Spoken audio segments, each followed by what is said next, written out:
नमस्ते, हमेशा खुश रहो बिटिया।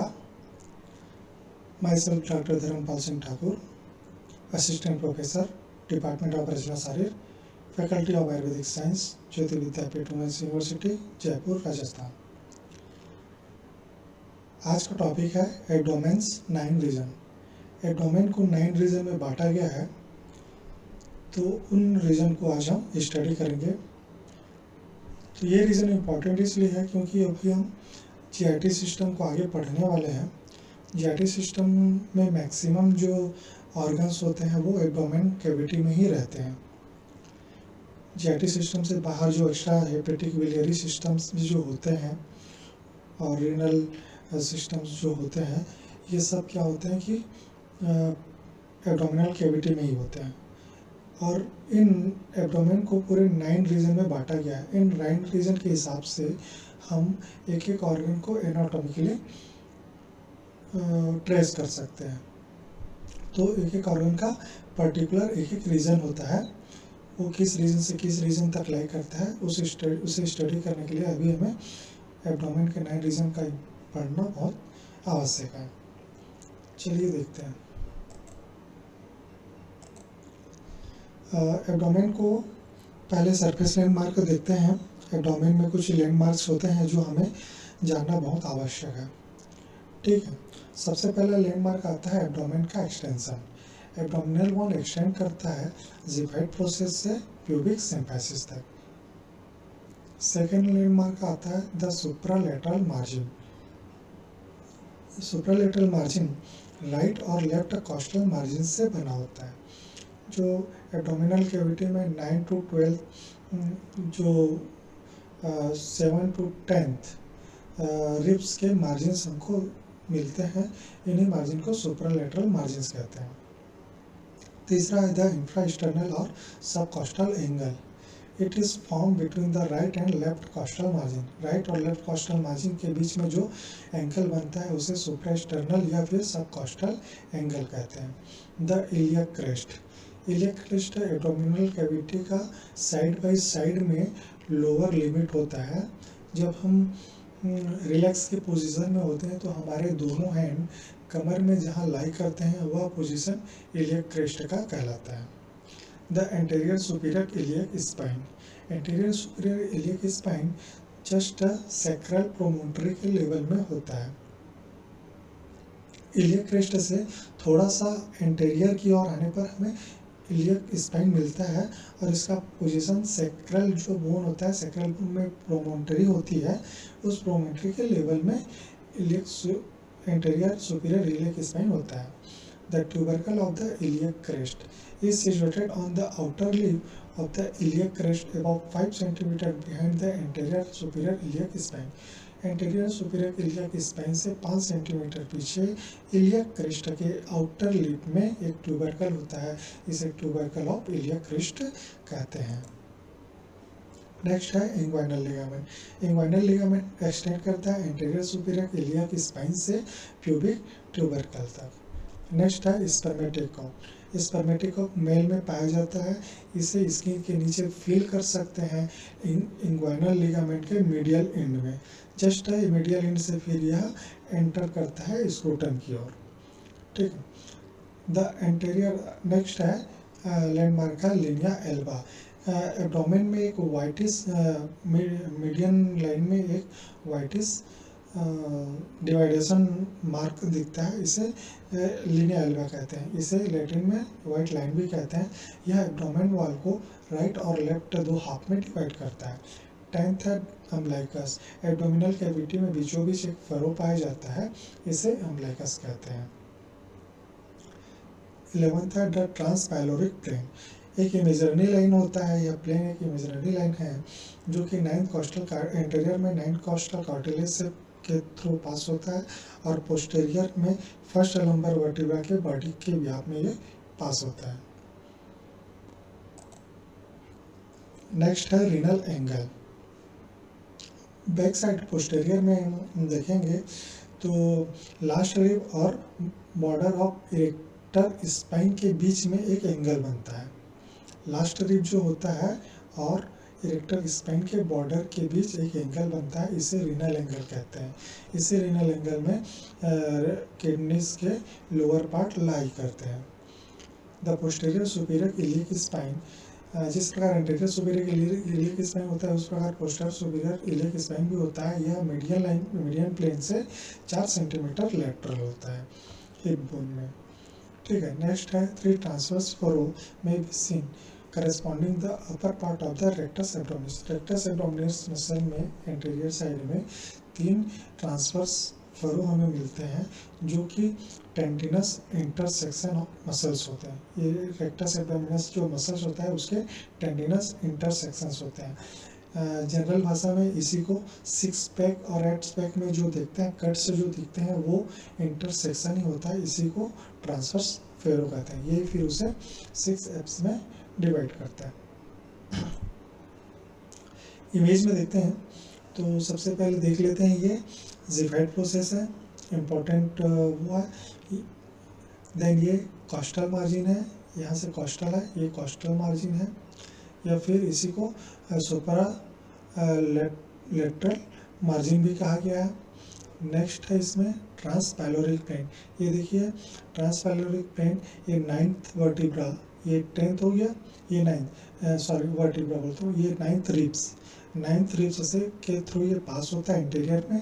पोस्टीरियर में L1 के लोअर पार्ट से, L1 वर्टिब्रा के जो बॉडी है उसके लोअर पार्ट से ये पास होता है। दूसरा है subcostal plane. Subcostal plane upper border of the vertebra L3 से ये पार होता है। L3 देखो यहाँ है उसके अपर बॉर्डर से, बॉडी के अपर बॉर्डर से। नेक्स्ट है अम्बलाइकस। L3 और L4 के बीच में अम्बलाइकस का रीजन होता है। क्लियर। नेक्स्ट है ट्रांसट्यूबरकुलर प्लेन। ट्रांसट्यूबरकुलर प्लेन इंटीरियर साइड में पोस्टीरियर साइड में L5 वर्टिब्रा को क्रॉस करता है। नेक्स्ट इसमें एंटीरियर इलियक सुपीरियर स्पाइन। देखिए ये सेक्रल होता है, ये सेक्रम बोन है, सेक्रम का ये प्रोमोन्ट्री है, प्रोमोन्ट्री का ये जस्ट लेवल में होता है एंटीरियर सुपीरियर इलियक स्पाइन। ये इलियम होता है, इलियम का ये एंटीरियर सुपीरियर इलियक स्पाइन होता है। क्लियर। और ये टिप ऑफ कॉसिक्स। तो इस प्रकार एब्डोमेन के लैंडमार्क्स होते हैं। डिटेल और देखते हैं। ज़िफाइड प्रोसेस हो गया। ज़िफाइड प्रोसेस से प्यूबिक सिम्फाइसिस का जो मिड पार्ट होता है उसमें एक वाइटिस लाइनिंग हमें शो होता है मसल्स के बीच में, इसे लिनिया एल्बा कहते हैं। यह एब्डोमेन को राइट और लेफ्ट 2 हाफ में डिवाइड करता है। नेक्स्ट है लिनिया सेमुलरिस। लिनिया सेमुलरिस जो 9th tip of the 9th costal cartilage से थोड़ा सा ऑब्लिकली रन करता है और जो इंग्वाइनल लिगामेंट के मीडियल एंड में आकर अटैच होता है। तो इस प्रकार यह रन करता है, इसे लिनिया सेमुलरिस कहते हैं। यह 2 हाफ को फिर 2 हाफ में डिवाइड करता है। अम्बलाइकस तो हो गया। ये लिंग्वाइनल लिगामेंट स्टार्ट होता है एंटीरियर सुपीरियर इलियक स्पाइन से लेकर प्यूबिक सिम्फाइसिस तक। इसका जो मीडियल एंड में हमने देखा था मेल में स्पर्मेटिक कॉर्ड में हम स्किन में फील कर सकते हैं। तो ये इसका इंग्वाइनल लिगामेंट का यह मीडियल एंड हो गया, ये मीडियल एंड हो गया। मीडियल एंड में देखिए स्पर्मेटिक कॉर्ड यहाँ एंटर करता है, कहाँ टेस्टिस स्क्रोटम के लिए ये एंटर करता है। Abdominal cavity. Abdominal cavity largest cavity होता है। इसमें 2 लेयर्स होते हैं, पैराइटल लेयर होता है और एक विसरल लेयर होता है। ठीक है, पैराइटल लेयर और विसरल लेयर के बीच में एक कैविटी बनती है, इसे ही पेरिटोनियल कैविटी कहते हैं। पैराइटल लेयर पैराइटिस वाला पैराइटिस से अटैच होता है, जबकि विसरल लेयर विसरा से अडहेयर्ड होता है। Muscular supply and nerve supply are same as parietes and visceral. दोनों के जो नर्व और ब्लड सप्लाई होते हैं सेम होता है। अब देखते हैं एब्डोमेन को 9 रीजन में बांटा गया। ये 9 रीजन कैसे डिवाइड होते हैं। For the purpose of describing the location of viscera, मैंने पहले स्टार्टिंग में बताया कि किसी भी ऑर्गन को यहाँ विसरा भी कहा जाता है, विसरा का लोकेशन को डिस्क्राइब करने के लिए हमें 9th रीजन की आवश्यकता होती है। तो इस प्रकार ये 9th रीजन होते हैं। इसे टोटल 9th रीजन में बांटा गया है, जिसे 4 इमेजिनरी प्लेन के द्वारा बांटा जाता है। 2 हॉरिजॉन्टल होते हैं और 2 वर्टिकल होते हैं। 2 हॉरिजॉन्टल के नाम है ट्रांसपैलोरिक और ट्रांसट्यूबरकुलर। ट्रांसपैलोरिक और ट्रांसट्यूबरकुलर अभी हमने थोड़ी देर पहले देखा, आगे अभी और डिटेल से देखेंगे। नेक्स्ट है वर्टिकल प्लेन्स। वर्टिकल प्लेन्स दो होते हैं, राइट लेटरल और लेफ्ट लेटरल। बहुत इंपॉर्टेंट है। एब्डोमिनल को 9 रीजन में कैसे बांटा गया है, शॉर्ट नोट्स में आते हैं, क्लिनिकल एग्जामिनेशन में बहुत इंपॉर्टेंट है। आपका क्लिनिकल डायग्नोसिस करने में यह 9 रीजन बहुत हेल्पफुल होता है, तो इसे ध्यान से सुनिए। पहला आता है ट्रांसपैलोरिक प्लेन। ट्रांसपैलोरिक प्लेन पास होता है सुप्रास्टर्नल नॉच और सिम्फाइसिस के बीच में। अपर साइड में सुप्रास्टर्नल नॉच पाया जाता है और नीचे सिम्फाइसिस, प्यूसिक सिम्फाइसिस नॉच, इन दोनों के बीच में यह होता है। समथिंग वन हैंड ब्रीथ होता है जिपिस्टर्नल जॉइंट से। एंटेरियर में जिपिस्टर्नल जॉइंट हमने देखा, जिपिस्टर्नल जो जॉइंट जिफाइड प्रोसेस और स्टर्नल जो जॉइंट होता है उसके वन हैंड ब्रीथ बिलो चालू होता है। एंटीरियर से साइड में यह 9 कॉस्टल कार्टिलेज को पास करता है। पोस्टीरियर में यह L1 वर्टिब्रा के लोअर बॉर्डर को क्रॉस करता है। ऑर्गन्स जो इसमें प्रेजेंट होते हैं वो होते हैं pylorus of stomach, beginning of duodenum, neck of the pancreas and हाइला of the kidney. देखिए, पाइलोरस ऑफ द स्टमक के कारण ही इसका नाम ट्रांसपैलोरिक प्लेन रखा गया, क्योंकि इसी लेवल में हमें स्टोमक का पाइलोरिक पार्ट मिलता है। सेकेंड है the transtubercular plane. The transtubercular plane pass होता है iliac tubercle of iliac crest से। ट्यूबरकल ऑफ इलियक क्रिस्ट कहाँ होता है? इलियम में जो आउटर लिप होता है, इलियक क्रिस्ट का outer lip just interior superior iliac spine के 5 सेंटीमीटर पीछे आउटर लिप में, ठीक है। और यह L5 वर्टिब्रा के अपर बॉर्डर से क्रॉस करता हुआ होता है।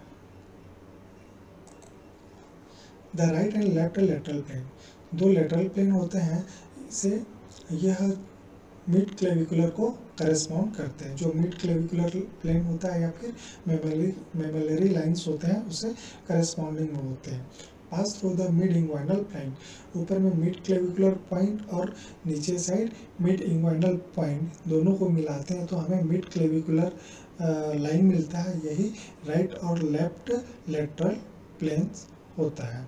Cross the tip of the 9th costal cartilage, तो ये भी 9th कॉस्टल कार्टिलेज के टिप को क्रॉस करता है। अब देखिए, खैर वो इमेज में बताऊंगा मैं। अब 9 रीजन को डिवाइड कैसे, मार्किंग कैसे किया गया है। वर्टिकल जोन जो होते हैं उसे मीडियन, राइट और लेफ्ट में डिवाइड किया गया है। अब फ्रॉम अबव टू डाउनवर्ड देखते हैं मीडियन रीजन आर कैसे होते हैं। मीडियन में मतलब कि जो बीचों बीच होता है वो होता है एपीगैस्ट्रिक होता है, फिर अम्बलाइकल होता है, अम्बलाइकल के नीचे हाइपोगैस्ट्रिक होता है। और जो राइट और लेफ्ट रीजन में होते हैं वो सबसे ऊपर में हाइपोकॉन्ड्रिक होता है, लंबर होता है, देन इलियक होता है। इमेज से देखते हैं, ये देखिए, सबसे पहले हम देखते हैं ट्रांसपैलोरिक प्लेन। ये ट्रांसपैलोरिक प्लेन है। एंटीरियर साइड में ये T9 का टिप है, T9 का टिप है ये, और ये L1 जो वर्टिब्रा है उसके लोअर बॉर्डर से क्रॉस करता हुआ होता है। इमेजिनरी लाइन है, ऐसा कोई हमको लाइन बॉडी में मिलने का नहीं है, ठीक है। दूसरा है ट्रांसट्यूबरकुलर प्लेन। ट्रांसट्यूबरकुलर प्लेन होता है इलियक ट्यूबरकल से क्रॉस होता है, इसी कारण इसे ट्यूबरकुलर कहा गया है, ठीक है। इलियक जो ट्यूबरकल है उससे क्रॉस करता है एंटीरियर साइड में, पोस्टीरियर में L5 वर्टिब्रा के अपर बॉर्डर से ये क्रॉस करता है। क्लियर। अब 2 प्लेन हो गए, और 2 प्लेन होते हैं वर्टिकल होते हैं, राइट लेटरल और लेफ्ट लेटरल। तो ये मिड क्लेविकुलर लाइन को करेस्पॉन्ड करते हैं। नीचे में ये कहाँ मिलते हैं? ये इंग्वाइनल लिगामेंट है, इंग्वाइनल लिगामेंट के मिड पॉइंट पर क्रॉस होते हैं ये, ठीक है। तो इस प्रकार अब देखिए 2 हॉरिजॉन्टल हो गया ट्रांसपैलोरिक और ट्रांसट्यूबरकल, 2 वर्टिकल हो गया, राइट लेटरल और लेफ्ट लेटरल। इस प्रकार ये 9 रीजन में डिवाइड हो गया, 1 2 3 4 5 6 7 8 9।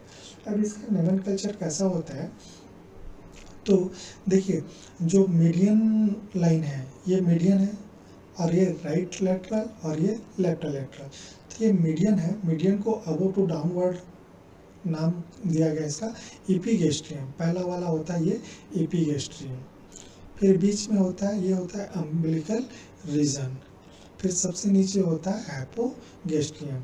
देखो एपिगेस्ट्रियम यहाँ गैस्ट्रिक होता है, गैस्ट्रिक मतलब स्टमक, इसी के से मिलता जुलता इसका नाम दिया गया एपिगेस्ट्रियम। और ये हाइपोगेस्ट्रियम मतलब कि गैस्ट्रियम से नीचे, इसी कारण इसे हाइपोगेस्ट्रियम। अम्बिलिकल रीजन यहाँ अम्बिलिकल प्रेजेंट होता है L3 और L4 के बीच में, बॉर्डर में बीच में होता है, इसी कारण इसे अम्बिलिकल रीजन कहा गया। अब देखते हैं राइट और लेफ्ट में कैसा होता है। तो इसमें पहला होता है हाइपोकॉन्ड्रियम। हाइपोकॉन्ड्रियम नाम क्यों दिया गया है, कॉन्ड्रा, कॉन्ड्रा मतलब होता है रिब्स, रिब्स के नीचे होता है, इसी कारण इस रीजन को हाइपोकॉन्ड्रियन रीजन कहते हैं। नेक्स्ट होता है लंबर रीजन, लंबर या लंबर पॉइंट होता है, इसी कारण इसे लंबर रीजन कहते हैं। और ये राइट इलियक फोसा, यहाँ इलियम होता है, इलियम के कारण इसे राइट इलियक फोसा कहा जाता है। सेम लेफ्ट में भी होता है, उसमें लेफ्ट हाइपोकॉन्ड्रियम हो जाएगा, लेफ्ट लंबर रीजन हो जाएगा और लेफ्ट इलियक फोसा। इस प्रकार 9 रीजन हमें मिलते हैं बॉडी में। वर्टिब्रा से देखते हैं किस प्रकार पोजीशन होता है। ये देखिए L1 के लेवल से ट्रांसपैलोरिक प्लेन मिल रहा है, L5 के रीजन से ट्रांसट्यूबरकल मिलता है, L3 और L4 के बीचों बीच देखिए दोनों वर्टिब्रा के बीचों बीच ये अम्बिलिकस मिलता है, ठीक है। तो जो और ये ज़िफाइड प्रोसेस, तो ज़िफाइड प्रोसेस समथिंग, उसके बाद ये एपिगेस्ट्रिक रीजन हो गया, ये अम्बिलिकल रीजन हो जाता है और ये हाइपोगेस्ट्रिक रीजन हो जाता है, ठीक है। नेक्स्ट, अब इसमें कौन कौन से ऑर्गन्स आते हैं ये शॉर्ट में एक चार्ट में देखते हैं। तो सबसे पहले राइट हाइपोकॉन्ड्रियम में होता है लिवर और गॉल ब्लैडर, लेफ्ट हाइपोकॉन्ड्रियम में होता है spleen, left colic flexure, epigastric में होता है stomach, duodenum and pancreas, right lumbar में होता है right kidney and ureter ascending colon, left lumbar में होता है left kidney and ureter and descending colon, umbilical region में होता है aorta, inferior vena cava, coils of small intestine, right iliac fossa में होता है caecum, vermiform, appendix, left iliac fossa में होता है सिग्माइड, कॉलोन, हाइपोगेस्ट्रिक रीजन में होता है urinary bladder, coils of small intestine and enlarged uterus females में। बहुत इंपॉर्टेंट है, ये याद कर लेंगे तो क्लिनिकली बहुत आपको हेल्पफुल होगा। जैसे कोई पेशेंट यदि कंप्लेन लेके आता है राइट इलियक फोसा में पेन है, शार्प पेन है उसे, तो हमें समझना चाहिए वहाँ अपेंडिक्स होता है, तो अपेंडिक्स में टेंडर के कारण राइट इलियक फोसा में पेन होता है। उसी प्रकार राइट लंबर रीजन और लेफ्ट लंबर रीजन में यदि पेन होता है तो वो राइट किडनी और लेफ्ट किडनी और यूरेटर्स होते हैं वहाँ, तो इनके कारण जैसे किडनी स्टोन हो गया, रीनल स्टोन हो गया, उस कारण यदि पेन होता है, रिफर पेन होता है, तो हमें राइट लंबर और लेफ्ट लंबर में मिलता है। इस प्रकार रीजन वाइज क्लिनिकल स्टडी करने पर हमें ये रीजन बहुत हेल्पफुल मिलता है क्लिनिकल डायग्नोसिस के लिए। तो यहाँ जो 9th रीजन होते हैं एब्डोमेन के, बहुत इम्पोर्टेंट है, बहुत इसको याद करना पड़ेगा आपको, याद कीजिए। और नेक्स्ट क्लास हम लेंगे पेरिटोनियम का, पेरिटोनियम के आगे में पढ़ेंगे, ठीक है। Thank you for watching, this is powered by Jyoti Vidyapeeth Women's University Digital Warden 2. If you like my videos, please appreciate me, and कोई query हो, if you have any query, any problems, then please tell me or mention in comment box. I will resolve. Thank you so much.